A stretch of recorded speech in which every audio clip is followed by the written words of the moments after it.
প্রার্থীরা বক্তব্য দিয়েছেন, তাদের কথা বলেছেন। আমার নতুন করে বলার আর কিছু নেই। নারায়ণগঞ্জের ফতুল্লাহ চিহ্নিত যে সমস্যাগুলি আছেন তা তারা সকলেই তুলে ধরেছেন। আমি তাদের সকলের সাথেই এই বক্তব্যে একমত পোষণ করছি। আপনারা জানেন, গণতান্ত্রিক যুক্ত ফ্রন্টের সাথে আমাদের বাংলাদেশ জাসদ আমরা একত্রিত গণতান্ত্রিক যুক্ত ফ্রন্ট করেছি। আমাদের গণতান্ত্রিক যুক্ত ফ্রন্টের একটি নির্বাচনী ইশতেহার, তার অনেকগুলি কথা আছে যা এখানে হয়তো সময়ের কারণে বলতে পারবো না। তার থেকে আমি দু একটি কথা বলতে চাচ্ছি। মত প্রকাশ, সংগঠন, সমাবেশ ও রাজনৈতিক কর্মকাণ্ডের উপর সব নিষেধাজ্ঞা প্রত্যাহার, সংবিধানের গণতন্ত্র বিরোধী ধারা ও আইন বাতিল, অন্ন, বস্ত্র, শিক্ষা, চিকিৎসা, বাসস্থান, কর্মসংস্থানকে আইনি সুরক্ষা সহ মৌলিক অধিকার হিসেবে স্বীকৃতি, অতীতের আলোচিত ও অনিষ্পন্ন বিচার সহ জুলাই হত্যাকাণ্ডের বিচার সম্পন্ন করা, নির্বিচারে গ্রেফতার ও হয়রানিমূলক মামলা বন্ধ করা, মিথ্যা হয়রানিমূলক মামলায় গ্রেফতারকৃত রাজনৈতিক বন্দীদের মুক্তি, আইন শৃঙ্খলা বাহিনীকে দলীয় প্রভাবমুক্ত করার উদ্যোগ, দরিদ্র মানুষের জন্য রাষ্ট্রীয় আইনি সহায়তা জোরদার, সন্ত্রাস, সাম্প্রদায়িক সহিংসতা ও মব সন্ত্রাস দমন, মাদক, মানব পাচার ও চাঁদাবাজির বিরুদ্ধে সমন্বিত অভিযান,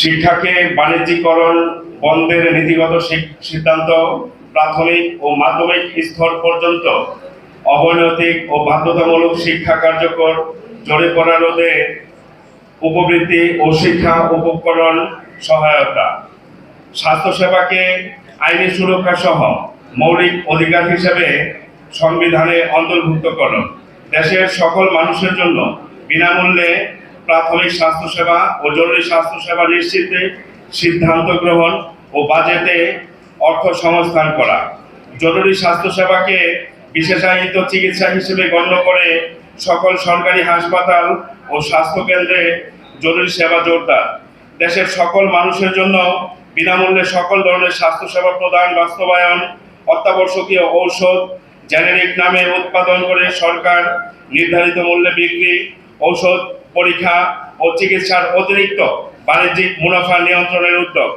সর্বজন ও রাষ্ট্র নিয়ন্ত্রিত স্বাস্থ্য ব্যবস্থা বাস্তবায়ন, খাদ্যকে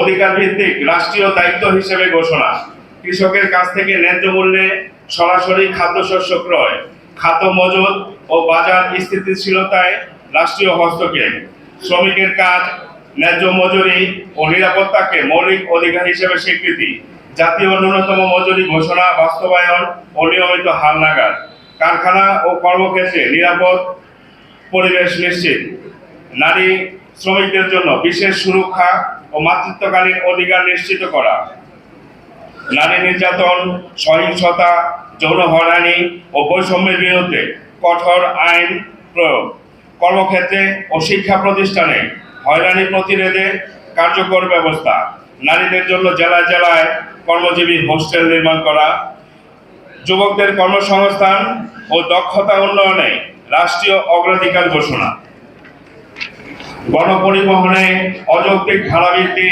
চাঁদাবাজি, বিশৃঙ্খলা রোধে কঠোর ব্যবস্থা, সড়ক দুর্ঘটনা কমাতে লাইসেন্স ও ফিটনেস ব্যবস্থার সংস্কার, ট্রাফিক ব্যবস্থায় আধুনিক প্রযুক্তির ব্যবহার, বিজ্ঞান, প্রযুক্তি ও গবেষণাকে জাতীয় উন্নয়নের অগ্রাধিকার খাত ঘোষণা, গবেষণা খাতে অবহেলা ও আমলাতান্ত্রিক নিয়ন্ত্রণ কমানোর উদ্যোগ, রাষ্ট্রীয় গবেষণা সহায়তা ও অনুদান ব্যবস্থা সম্প্রসারণ, বিশ্ববিদ্যালয় ও গবেষণা প্রতিষ্ঠানকে বরাদ্দ বৃদ্ধি, সংবাদ মাধ্যম ও মত প্রকাশের উপর সব অঘোষিত ও ঘোষিত নিয়ন্ত্রণ প্রত্যাহার, সাংবাদিক হয়রানি, মামলা ও গ্রেফতার বন্ধ, মত প্রকাশের কারণে আটক সব ব্যক্তির মুক্তি, মৌলবাদী চিন্তার বদ্ধতা থেকে বিজ্ঞান ও যুক্তি ভাবনাকে মুক্ত রাখা, গণমাধ্যম বিরোধী ও মত প্রকাশ দমনকারী আইন বাতিল সংশোধন, রাষ্ট্রীয় গণমাধ্যমকে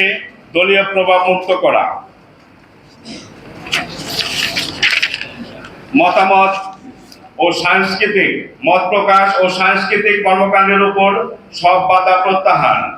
ইতিহাস বিকৃতি ও সাম্প্রদায়িক সম্প্রীতির ব্যবস্থা সুস্থ ও প্রগতিমুখী সাংস্কৃতিক আন্দোলন জোরদার। স্বাধীন সার্বভৌমত্ব ও জনগণের স্বার্থ নির্ভর পররাষ্ট্রনীতি ঘোষণা। সাম্রাজ্যবাদ, আধিপত্যবাদ, আগ্রাসনের বিরুদ্ধে স্পষ্ট অবদান। উন্নয়নশীল ও তৃতীয় বিশ্বের দেশগুলোর সঙ্গে আন্তর্জাতিক সংহতি বৃদ্ধি।